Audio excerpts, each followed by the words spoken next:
Friday, November 4th, 2022. Strong likelihood that Republican polls are wrong, and they may be aware of that. The electorate has changed. And, well, here we go. And so when polls are wrong, Chris, it is in fact happening with what their expectations of the electorate are. What's their likely voter. I want to say this, and this is important, Chris. There's been Republicans have flooded the zone with polls after poll after poll, Chris, that internally don't look anything like the electorate that we've seen over the last two cycles. And I think there's more here that meets the eye. Like, why are they doing this? It's diabolical. And we in the news media are beginning to follow that narrative about a Republican surge and how how everything's leaning Republican.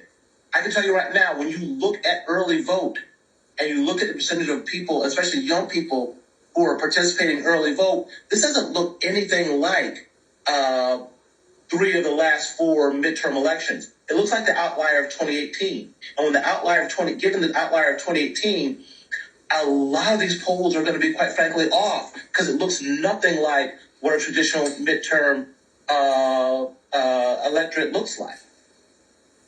Yeah, we should say that that's the big variance, right? What the electorate looks like. In other words, what they're saying is that the Republicans may try to say, see, something's going on here, when the people voting are people of color, your progressive white people, the people who are the multicultural people. 12, for example. In the last week, I was working on the Obama campaign, but in the last week of that campaign or so, the Romney folks were doing really interesting things. They were going into Pennsylvania and spending money, and they're doing all these other things in blue areas. That was very curious. Now, after the fact, it comes to find out that a lot of Republicans, in fact, thought that they were going to have an electorate that looked more like the Bush-Kerry electorate than the 08 electorate. And so when polls are wrong, Chris, it is in fact happening with what their expectations of the electorate are. What's their likely voter. I want to say this, and this is important, Chris. There's been Republicans have flooded the zone with polls after poll after poll, Chris, that internally don't look anything like the electorate that we've seen over the last two cycles. And I think there's more here that meets the eye. Like, why are they doing this? It's diabolical. And we in the news media are beginning to follow that narrative about a Republican surge and how how everything's leaning Republican. I can tell you right now, when you look at early vote, it's not. And you look at Friday, November 4th. So you have something called the Hegelian principle, right? Where you create a problem, then you have to solve the problem. And so here, it could well be that they're using polls that they know are wrong. So later they can claim and say, oh no, this is not right. Something's wrong here. Something's not right, right? Listen, America has changed. We're more multicultural. And more people are not falling for the Southern strategy. Thank God it's getting back to like the 19th century, where Dr. King, in his speech from March 25th, 1965, said 19th century, black men newly freed from slavery, right? With slavery, work night and day and night, you're paid zero. And by the way, that keeps white men and women out of work, right? They kept them out of work because why pay a white man or woman when you don't have to pay a slave anything, right? And they do all the work of building the buildings, carpentry, basically everything, right?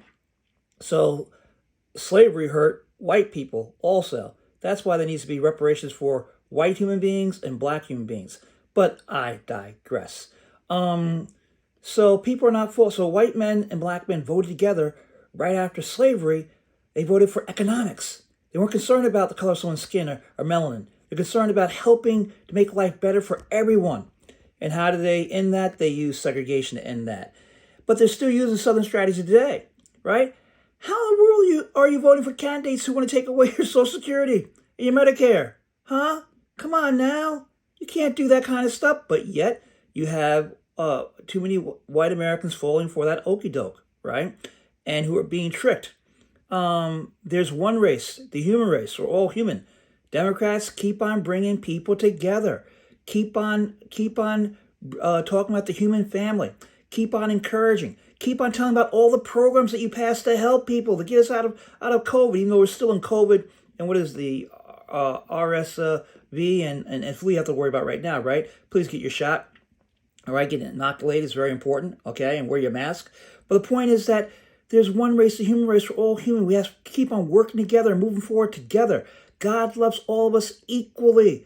Christ said, I'm come that they may have life, have it more abundantly. In the second half of John 10:10. That means the best life, the greatest life, a fantastic life. Everyone has a right to life, liberty, and pursuit of happiness. Everyone on this planet known as Earth. God bless you. God keep you.